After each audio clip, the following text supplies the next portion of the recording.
to see yourself, because you are truly a representation of this city and the district.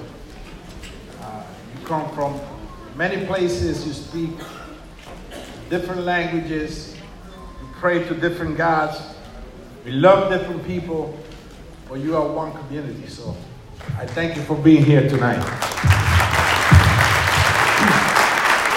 And Congressman Rangel, the Lion of Lenox Avenue, thank you for being here with us today, as well as the other elected officials, Controller Stringer, Assemblywoman De La Rosa, Assemblyman Dinowitz, council members, Idanis Rodriguez, Mark Levine, Assemblyman Victor Pichardo, and Al Taylor, our district leaders that are here today. All of you, stand up, district leaders. Let me see you. All right. All right. So, and of course, our Assemblywoman Inez Dickens is here with us today as well. Thank you all for being here today. I want to thank the superintendent of this district, Manny Ramirez, who's here with us today also, to open this school for us. I was sworn in back in 1996, right here in this school, for the first time as an assembly member. So I hold a special place for this school in my heart, and I wanted to come here to give you a report of what I've done this year and what we have, our challenges that we have for next year. I want to also acknowledge my mother, who's here with us tonight. She doesn't miss one of these. So why don't we begin, and let me just say that greetings to all of you. I want to give a presentation on my legislative work and accomplishments on behalf of the constituents, the constituents of the 13th Congressional District. This has been a very difficult year. You've seen it on TV, you've seen it on the news. But in many ways, it's been a year of tremendous progress as well. But as you know, it hasn't been easy with the President Donald Trump's administration. We've never backed down from a fight. I've always said that if you want a philosopher in Washington, that's not me. Even if you want a negotiator, I know a bunch of folks here that have better talents than I do to be able to cut a good deal, Congressman. But if you want a fighter, you know, I'll go in the ring and I'll take my chances with that. And I think that this year, as well as the previous years, have proven to be important for somebody with those talents. And we see how the White House has assaulted continuously the American dream and how they have moved forward. And I can assure you that my fight continues today. For immigrants across the country, for transportation projects in the district, for young people and education, for health care. These are all at the heart of many communities. Very often is small businesses. They are the biggest employers. They provide a character for the neighborhood. They provide opportunities for young people, for women. And small businesses are really important, and we see them being phased out. So this is a critical committee where we're trying to save the most important part of our economy. It's not Wall Street, you may think. It's not the big box stores or corporation. It's small business, right in the center of our communities. Those mom and pop stores that you see very often shutting down their doors. Those are the ones that are injecting energy and resources to our economy. And then, of course, this year I began to serve in the committee, the House Committee on Transportation and Infrastructure, because I felt very strongly that our community has challenges with public transportation. That most of you don't drive cars, you take the subway or the bus to get to work, and that our subway system is in dire need of help. And that East Harlem, for example, has a transportation desert that needs to have additional public transportation. So this year I joined the Transportation and Infrastructure Committee as a member of it, and we're working on a major project. As you know, I'm the only member, actually, the only New York City member sitting in that committee right now. My seat on this committee has been critical to advancing the needs and priorities of our district, including my efforts to ensure projects like the second phase of the 2nd Avenue subway in East Harlem, which is very important. That's a $7 billion project. Of course, also the Gateway Tunnel to expand the Northeast Corridor to rail is critical. And of course, finally, improving the conditions of our subway systems and our buses is critical to every one of you. Sometimes we in politics want to save the world, but you in our community just want to get to work on time. You know? And so we must keep our feet on the ground and understand that these practical things that are important to you, to get to school on time, to get to work on time, to be able to pick up your children from the daycare provider, these are all very important things, and transportation infrastructure is critical. As you know, immigration remained at the forefront of the Trump administration.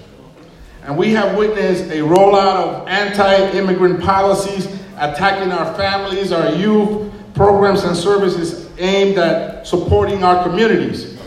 Members of the Congressional Hispanic Caucus and myself have actively confronted the president on his attacks, and we will continue to combat him wherever he is, and his administration's policies that threaten access to opportunity and to the American dream for all of us.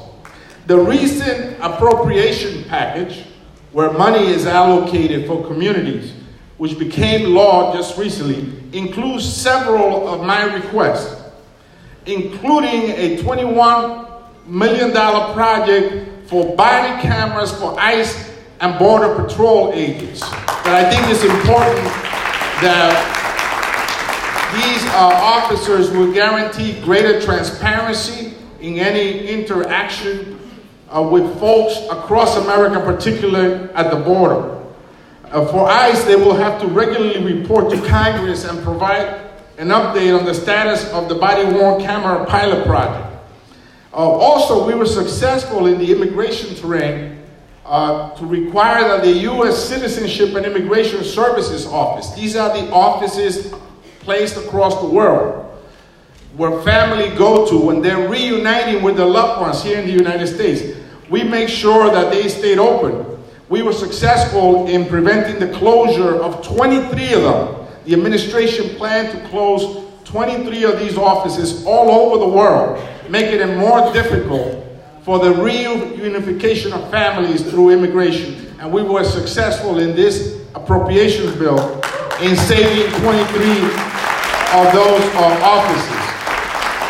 The public charge, you may have seen recently that the Supreme Court ruled on the public charge. I have been leading the fight on the public charge to ensure that, and it has been led by many of my colleagues as well in Congress, opposing the administration's public charge rule, which will make it even harder for immigrant families to remain together and could discourage hardworking adults from seeking necessary assistance for their citizen children. So we will continue the fight in the courts, and I will ensure that my colleagues will weigh in every step of the way through critical amicus briefs that we have presented across the court system of this great country. Other immigration bills that I've introduced in a package include not only the ICE and CBP Body Camera Accountability Act, but also the Reunite Act, protecting Sensitive Locations Act, and the Family Reunification Act. These are all pieces of legislation that pertain to immigration that I have introduced. Together, these will help to protect the rights of immigrants while also keeping families together. As you know, NYCHA, it has great challenges. I don't know if there's any NYCHA leaders here today. Are you here today? Any NYCHA folks here? Back there? So we know that NYCHA has great challenges, and therefore there are 50 NYCHA complexes in my district, in the 13th Congressional District. It probably has the highest number of NYCHA units of any state in the country.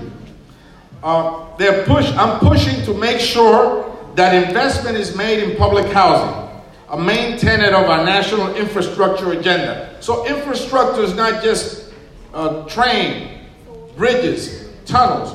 Infrastructure is also public housing. The federal government is the landlord. And when we invest in the infrastructure, we should also be investing in the development of our public housing stock. And so we're pushing to change the narrative to ensure that housing is included, Congressman, in our infrastructure bill. Since day one, I have been meeting regularly with tenant leaders across the district.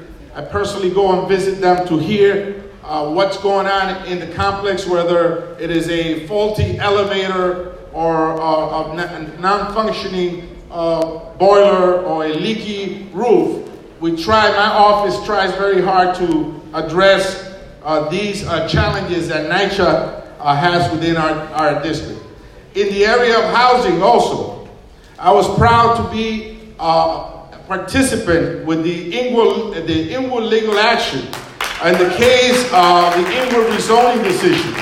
An Article 78 petition was brought to court. It highlighted issues that had not been positioned prominently in previous state court suits challenging city rezoning, including, for example, the impact of preferential rent on residential displacement. There are over 3,000 apartments in every zip code here with preferential rent leases. In addition to that, the racial impact analysis of rezoning and residential displacement was never really studied. An impact of rezoning on minority and women-owned business, the need to compare past predictions with real-world results, a lack of social impact analysis concerning our local library, the lack of impact analysis in residential displacement. So these are all issues that come to a community when the market forces come forward and when money begins to take over neighborhoods and communities are dramatically displaced. I will go further and say that this displacement effort, which is citywide in many ways, is in clear violation of the Fair Housing Act, which was placed in Congress to protect communities like you. So I was very happy to be a participant of that lawsuit. I want to recognize the presence of Inwood is now, Northern Manhattan is now for sale, and some of the folks that are here today in the audience, and they were part of that victory. The government really must be in the business of facilitating 100% affordable housing. I've said jokingly that this 80-20 game is like playing the numbers back in the day, Congressman. And so that it doesn't really lift a neighborhood up, it opens the door for market forces to come in and displace us. So the government can't do it. And the financial tools are available to build 100% affordable housing. I want to congratulate our Assemblywoman, Carmen de la Rosa, and our Senator, Robert Jackson, for being a part of that process.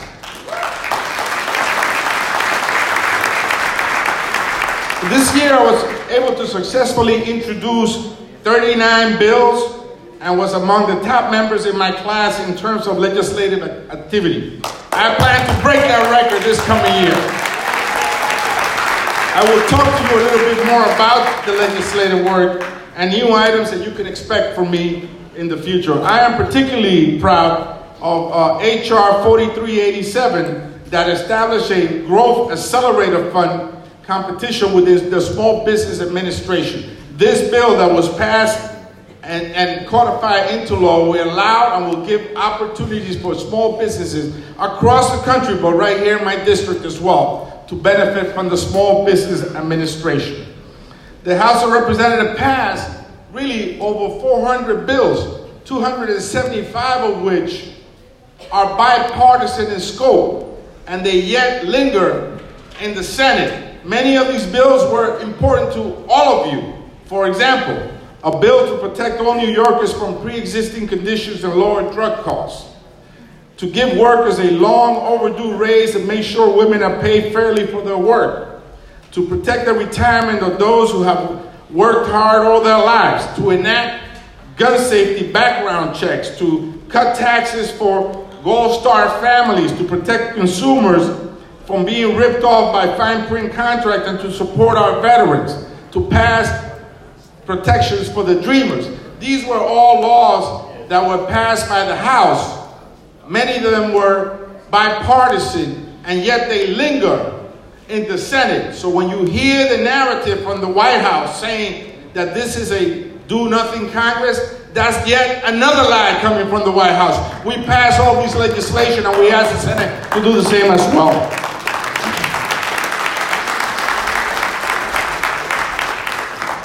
So let me go into some of the legislation that I've introduced and some of the funding that we have obtained for the district. As I mentioned earlier, the Growth Accelerator Fund competition has passed, and it would provide opportunities to 1,500 companies nationwide to fortify the pipeline of talented entrepreneurs, especially women and minorities, helping them to grow and succeed. On October 2019, the House passed this bill and codified it. In addition to that, we presented the Gladys Ricard Act. This act is named after a young woman that was killed on her wedding day by her jealous batterer ex-boyfriend, and she was murdered with her wedding dress on. We have a movement led by NIMIC and Maria Lizardo. I don't know if Maria Lizardo is here today. It's called the Brides March. And we're asking for a national registry for persistent gun offenders. If someone shoots a woman, injures her, kills her, you ought to know where that person is. You ought to know if somebody in the 4th floor of your building has a persistent violent background with weapons. You, as members of the community, ought to know that. And so this bill proposes to have this registry nationally to protect you and your families. We also joined Senator Schumer and Senator Gillibrand to announce a $2.4 million federal funding effort for 4 organizations in New York City to combat domestic violence, including Northern Manhattan Improvement Corporation. We got $600,000 to help women that are victims of domestic violence. So I want to congratulate that organization, and I look forward to working with them to combat their screws. In fact, as I leave here tonight, I will be flying to the Dominican Republic, where tomorrow, New York Met baseball star Robinson Cano and a group of athletes will be leading 8,000 children in the National Stadium to begin a major effort to combat the killing of women there and to break that pipeline of violence between women over there and women over here.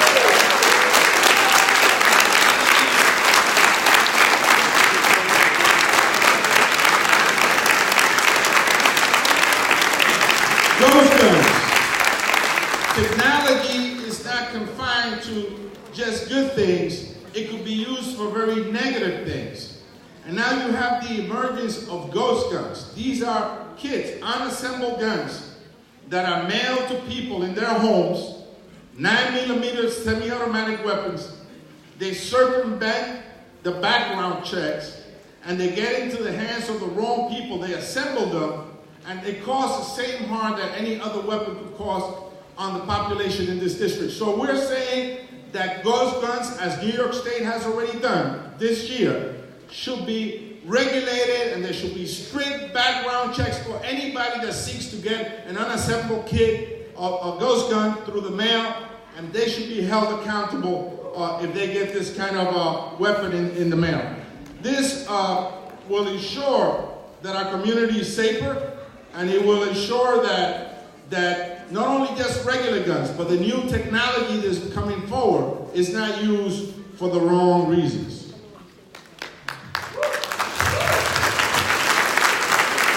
You see, know, Congressman Randall was very successful in bringing the empowerment zone to Upper Manhattan.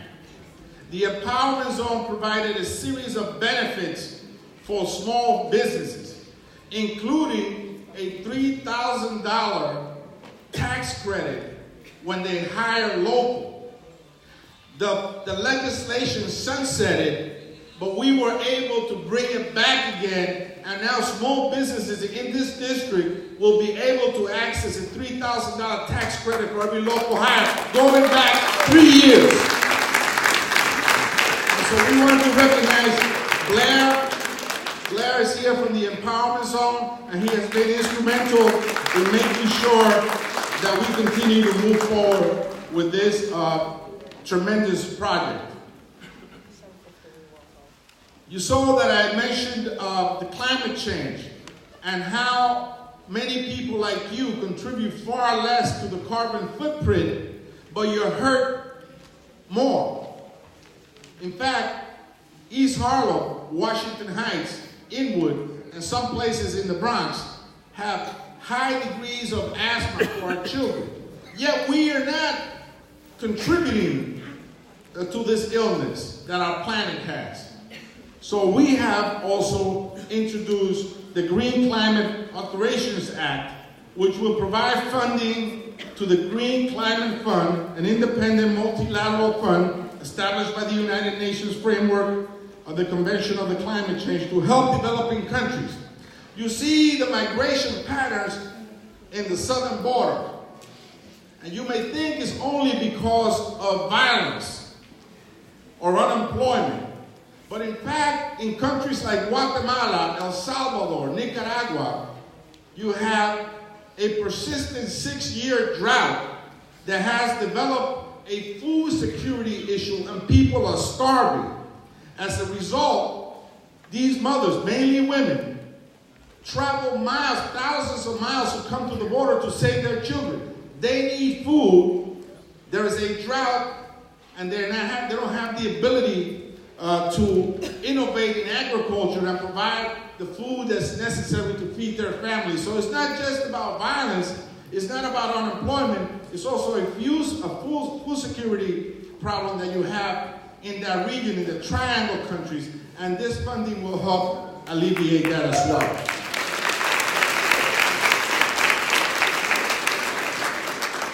The great and late Adam Clayton Powell introduced in Congress what was known as the Powell Amendment.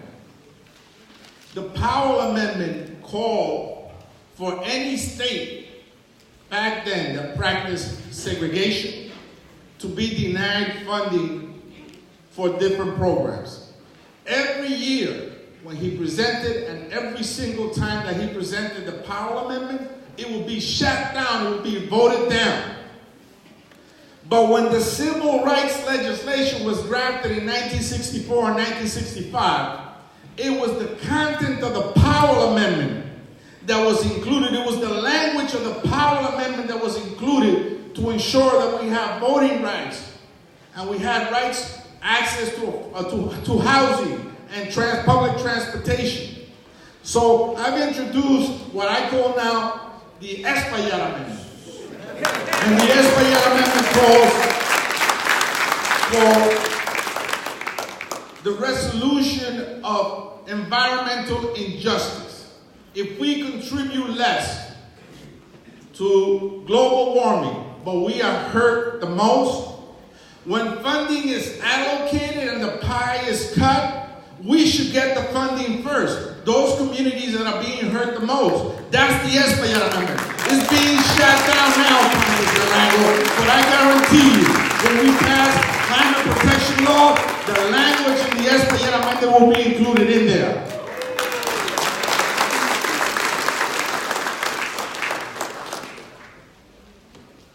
We have been working together with WEAC and other local organizations led by Peggy Shepard and others in that endeavor. We also have introduced the Housing Victims of Major Disaster Act, which directs FEMA to enter a mission assignment with HUD. to administer the disaster housing assistance program and would open the door to provide temporary rental assistance to families displaced from their residency by any major disaster. We know what has happened in Puerto Rico. In fact, I was there this weekend, and I went to the southern part of the island to see what the earthquake, the impact of the earthquake in that region of the island. We know that Puerto Rico was reeling already from Maria.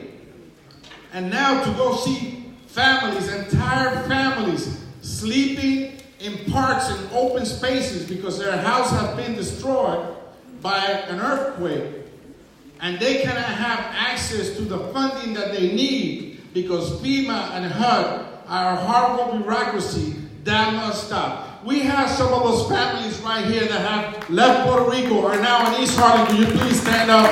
I went to visit them this last week before I went to Puerto Rico.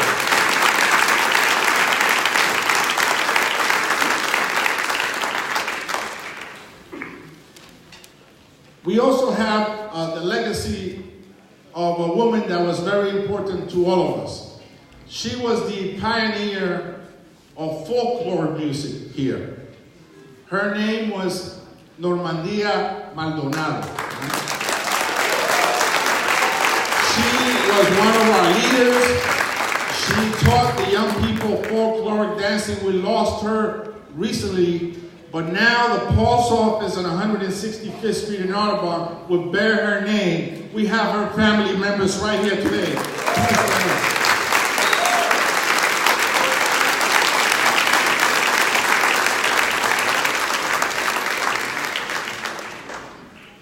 Jumpstart. Many of our young people are anxious to get to college. There is no reason why they should not take Superintendent Ramirez college courses at the high school level. Many of them right here in George Washington High School, or in John F. Kennedy High School, or in the Bronx, or some of the high schools in the Bronx. They're able and they want to be able to take college courses at the high school level, so when they graduate from high school, they already have almost an associate degree. They will be able to do that through the Jumpstart program that we have been successful in approving this year.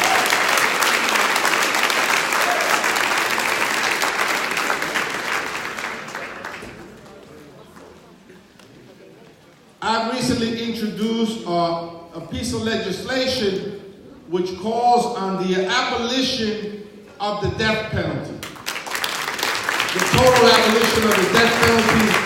This administration is looking to kill folks, and we're looking to stop that. This bill calls for life imprisonment without parole, but it eliminates the death penalty in the United States, and also a second piece of legislation that would eliminate solitary confinement across the United States. These are all criminal justice models that must be part of the past and not the future. As I said earlier, we're working hard to build the Second Avenue subway. Recently, we went with Chairman DeVasio, the chair of the Transportation and Infrastructure Committee, to visit the tunnels right there on the Second Avenue, second phase of the Second Avenue subway. 3/4 of the tunnels are already built. They were built by New York City back in the 70s when we went into almost bankruptcy. The project was stopped. But 3/4 of the work is already there. We have allocated $192 million in addition to the funding already there for the New Stars program. That will help facilitate the second phase of the Second Avenue subway from 96th Street to 125th Street. It's really a regional project that will open up access to Metro North, to LaGuardia Airport, and also to ferry service on the Hudson River. So we're looking forward to working with some of the folks, our allies in East Harlem, to make sure that we continue to push forward for the Second Avenue subway. We want to thank Congressman, we're going to thank the governor. He has been a steadfast supporter of the second phase of the Second Avenue subway, and we want to thank him for his support. The congressman said earlier When the first phase was built, not much attention was paid for jobs or minority women-owned business. It was really built on the Sills-Stocking district of Manhattan, where the very rich live. But when you go down to 125th Street, we gotta make sure we pay close attention to the jobs that it was produced. That's why I'm working with the congressman to bring forward an institute for transportation and infrastructure training right here in City College, and we hope to announce that in the next couple of weeks. The president of City College, Mr. Groves, is here today. We want to welcome him here thank you for his support to ensure that our young people get those great prevailing wage jobs and the training that they need to ensure that they get those jobs that are going to be produced by the 2nd Avenue subway.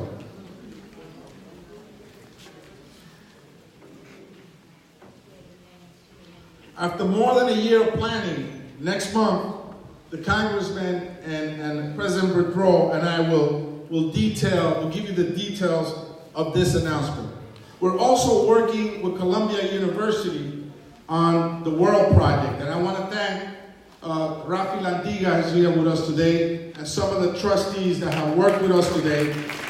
We feel very strongly that this climate crisis impacting the Caribbean will not stop, and we have to address these issues.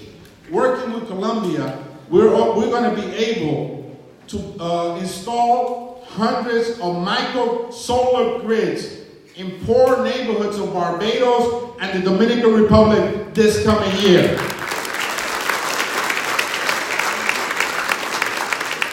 We want to thank, of course, President Bollinger and all the folks related to this initiative, and we hope that this will be a very successful pilot project that's now being piloted in Viernes, Puerto Rico.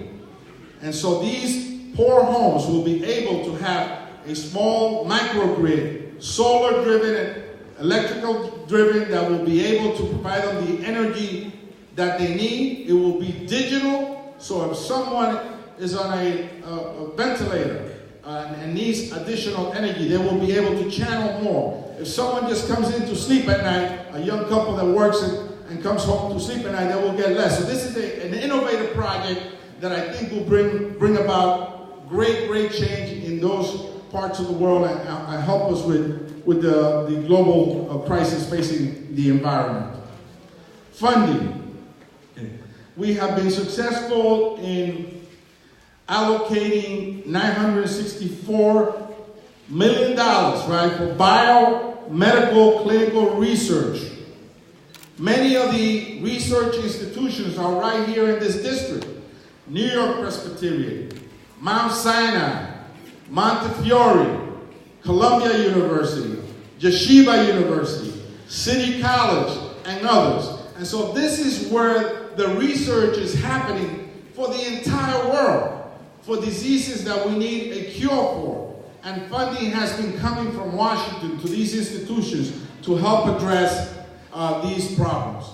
In addition to that, we have allocated $1.3 million for the TRIO Upward Bound project, which would allow low-income and first-generation college students who want to continue their education beyond secondary school at any institution of higher learning.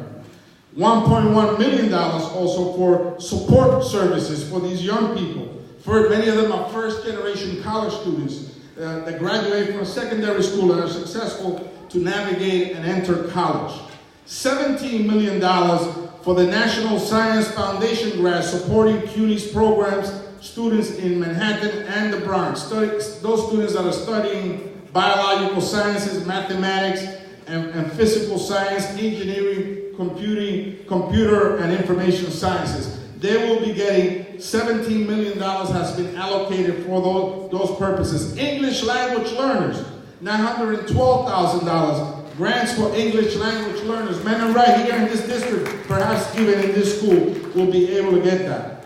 Lehman College in the Bronx, $212,000 for their child care access for parents in the school system. So parents in Lehman College that have children will be able to access daycare services with a grant of $212,000.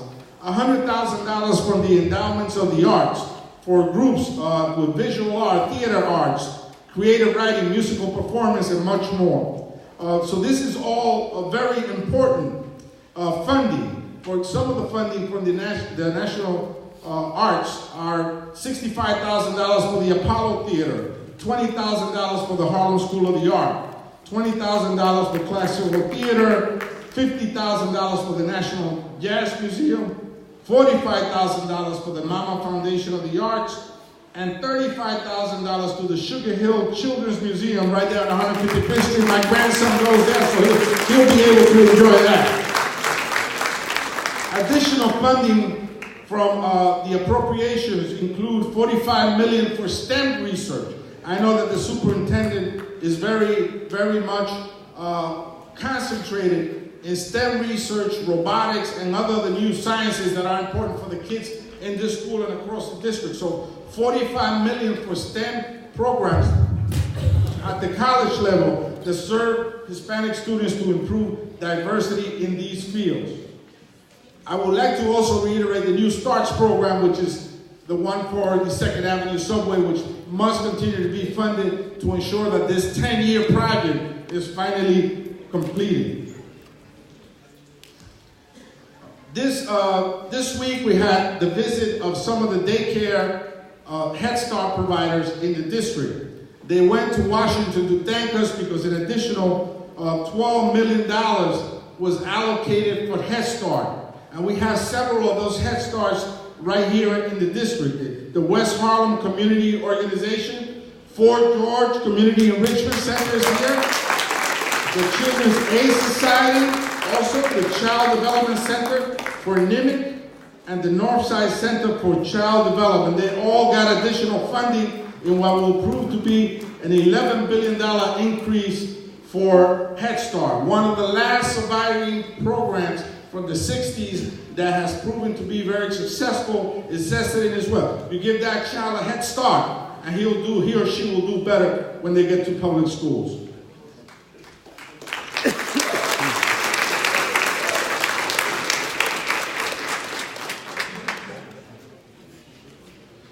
Okay, last year we witnessed an unfortunate uptick in violence against our Jewish brothers and sisters in New York and communities around the nation. Our heart goes out to those families that were hurt and attacked in Muncie, New York. Hate has no place in our society and must be stopped, condemned, and ostracized. I am the chair or the co-chair of the Congressional Latino Jewish Caucus, and as co-chair, we stand united and condemn these anti-Semitic acts of violence against our Jewish brothers and sisters. We have allocated $90 million, not just for the synagogues, but for churches and other non-for-profits to be able to have security measures installed in them to prevent any future attacks. So we're hopeful that you will be able to benefit from them. My office will be working with you and walking through through the process to ensure that you access the $90 million and ensure that no attacks occurred in your house of worship.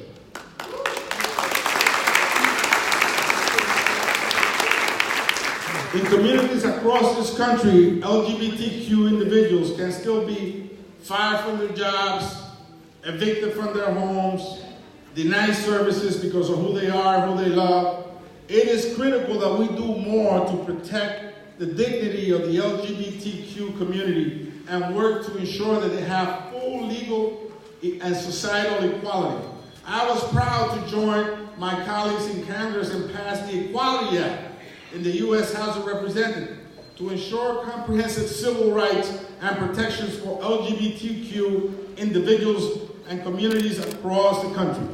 Just about 2 weeks ago, my office received a notice of an attack of a trans journalist, Serena Danagi, who was assaulted while at a subway station in Washington Heights. Through the power of social media, Serena has utilized her voice to make a difference and has been advocating for social change to help protect LGBTQ people throughout the city. there has been an arrest made, and we have Serena with us today, right here, right now. Please stand up, Serena.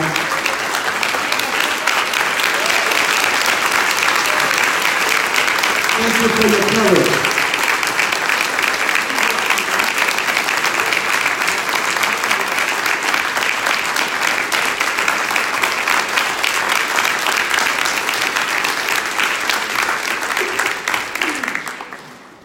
Many of you may remember the summer of hell. I didn't term it that way. Somebody else did. Later on, he tried to walk back from it. But it was a horrible summer where we had several fires in our subway system. We had several derailments of subways. And I can just remember the photographs of folks in the subway station, really in dangerous conditions. So we held a forum back then to ensure that we brought services and resources to some of the deepest subway stations, if not the deepest in the city. They call it Washington Heights for a reason. We have the deepest subway stations in the city where we have elevator service and escalator service as well. We were able to take a tour with the former head of the MTA, and I was happy to see that with the help of Councilmember Idalis Rodriguez and Carmen de la Rosa and Al Taylor, the MTA has now allocated the funding to bring new elevator services to 3 of our local subway stations. 168th Street is opened up already, 191st Street and 181st Street will also get that kind of service.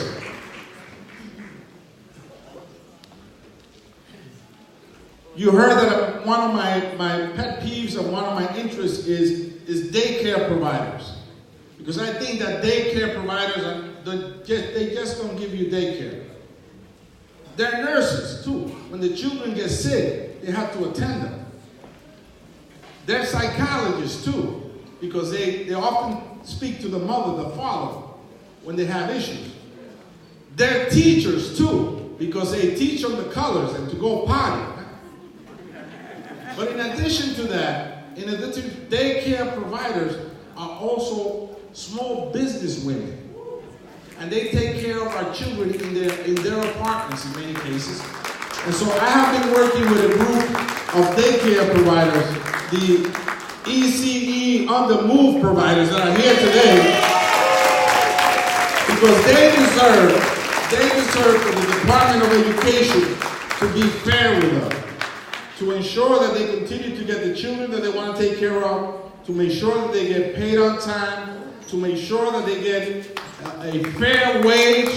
Many of them make less than the assistants that work for them.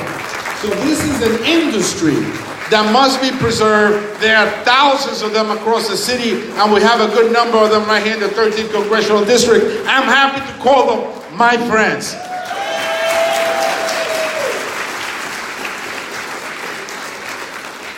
As I mentioned earlier, I visited Puerto Rico this weekend and have been there previously with the Speaker Pelosi after Hurricane Maria. And we must do more for the Puerto Rican people. They're still under dire straits. They're suffering. They have not been able to access the funding that we've allocated in Congress. But HUD and FEMA have very complicated, archaic regulations that make it almost impossible for them to be able to access the funding to put a roof over their house, or now even get new housing after the earthquake. And the earth is still trembling in Puerto Rico. While I was there was a 5.3 shake, and believe me, this is going to go on for some time. We must bring help to Puerto Rico. And I want to thank the Ruder family was here, and Congresswoman Nidia Velasquez from Brooklyn, who was there with us in Puerto Rico. This week, we will have the second annual Dominicans on the Hill. For many folks of Dominican background, this is a big deal. This is the first time they go to Washington. They take their children.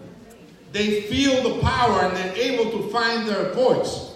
We had that last year, and we had over 500 people engaged in a conversation about economic development. about criminal justice reform, about education, about the ideas that they have to make our country better. This coming Thursday, they will be back again, and believe me, they will be bigger and stronger this time around.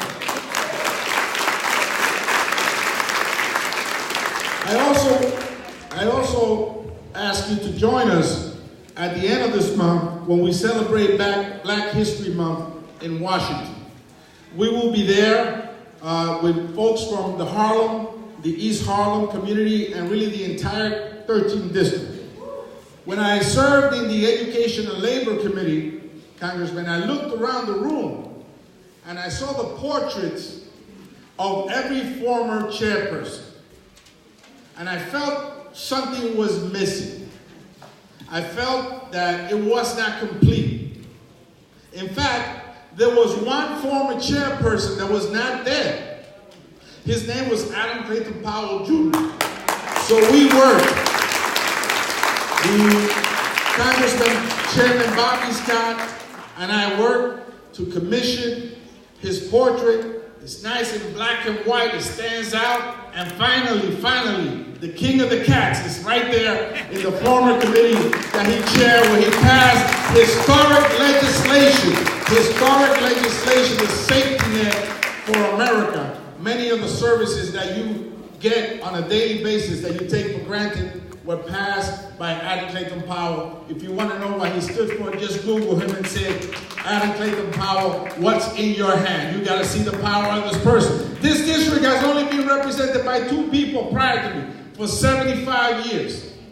The king of the cats, Adam Clayton Powell, and the lion of Lenox Avenue, Charles B. Randall. It is a privilege for me to represent them. And I want to thank my staff.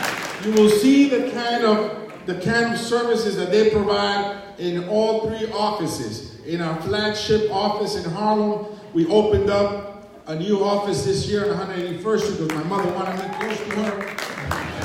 And I had to come back home. And of course, we have our office in the Bronx that we share with Assemblyman Dinowitz. And in those offices, we have responded to over 30,000 constituent letters, served over 3,000 constituent caseloads, gave school children over 7,000 school certificates. Over 900 people visited Washington from the district during the year. So my team is doing a great job. I want to thank them for the work that they do every day while I'm in Washington. They hold the fort. They're the best team in America.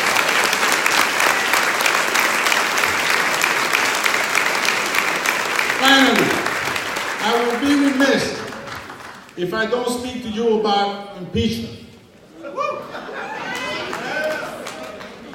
I was one of the first 6 members of Congress to submit 5 articles of impeachment back in 2017 because I felt then, as I feel now, that the president had obstructed justice. I felt then, as I feel now, that he has violated the emoluments clause both domestically and internationally. Anytime a foreign government stays and rents a whole floor in a Trump hotel, he lines his pockets. The Constitution forbids that. The Constitution of the United States forbids that.